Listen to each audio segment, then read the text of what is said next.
7 minutes to 7. Should Manchester go ahead with plans to charge motorists eye-watering sums of money to drive into the city as part of its efforts to clean up the air, which campaigners say kills people? There is a row about the Manchester scheme. It's between the Mayor of Greater Manchester, Andy Burnham, and the government, with Boris Johnson saying the scheme was unworkable, the Mayor saying, well, that's because you're not helping. We're actually going to hear from Andy Burnham at 8:30. But let's talk now to Katie Neal, who's a lawyer with the campaigning group Client Earth. Good morning.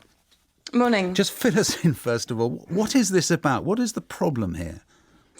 So principally, the reason why we're talking about this in the first place is the really serious impact that air pollution is having on people's health in Greater Manchester. We've got illegal levels of air pollution in the region, and the government has had to come up with a plan to tackle that issue. Now, no clear decision seems to be made yet, but what's playing out in Greater Manchester is incredibly frustrating for two main reasons.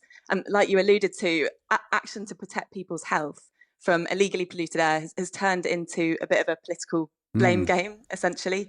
We've got central government pushing decisions onto local government. We've got the mayor pushing decisions back at central government. There's all this finger pointing and political play, but none of our leaders are stepping up to take ownership of delivering what's absolutely necessary to protect people's health and to support people and to support businesses to move to cleaner forms of transport. Because one of the things being planned is a really big charge, isn't it, on some vehicles. Charges £60 a day that effectively keeps them off the roads and keeps the people who are driving them out. What is that the solution? And if so, where should they get help from for paying that or changing their vehicles? So this clean air zone has been identified as the most effective way to quickly tackle illegal levels of air pollution and protect people in the region. And it's a scheme that, came initially from central government and was identified years and years ago as the most effective solution. And all the analysis that's come out of local and national government has shown that it's the most effective way to tackle the problem.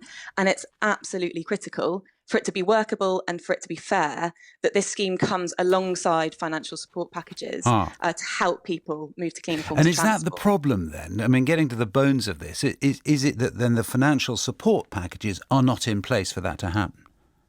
So Greater Manchester has already been committed £120 million from government. They say they need more. Essentially, people need money to get the oldest, most polluting vehicles off the road. And it's up to local leaders and national leaders to work together to make sure there is enough there for people. And instead, they seem to be framing this as a decision between protecting businesses and protecting people's health. And that's a really, really damning reflection of the failures that have happened here. There's already been a huge delay to action. Legal limits for pollution should have been met over 12 years ago. It is absolutely exhausting to think about how much time local and national government have had to design and implement these solutions and to help people. They're talking about the pandemic, but this is not a new or mysterious problem. They've known about the harm that air pollution is doing to people's health for a long, long time. They've identified a clean air zone as the most effective solution years ago.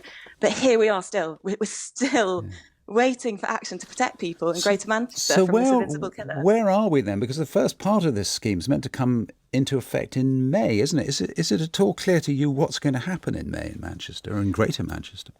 That's what's so frustrating. I mean, it's really not clear. And the latest suggestion from the mayor is that they should be holding off now until 2027. People should have to wait for another 5 years to be safe from illegally polluted air. That cannot be right. Like I said, it's been 12 years since they should have, started thinking about this. OK, well, look, that's very helpful. Katie Neal, thank you very much for your perspective. And as I say, we'll be hearing from Andy Burnham at 8:30.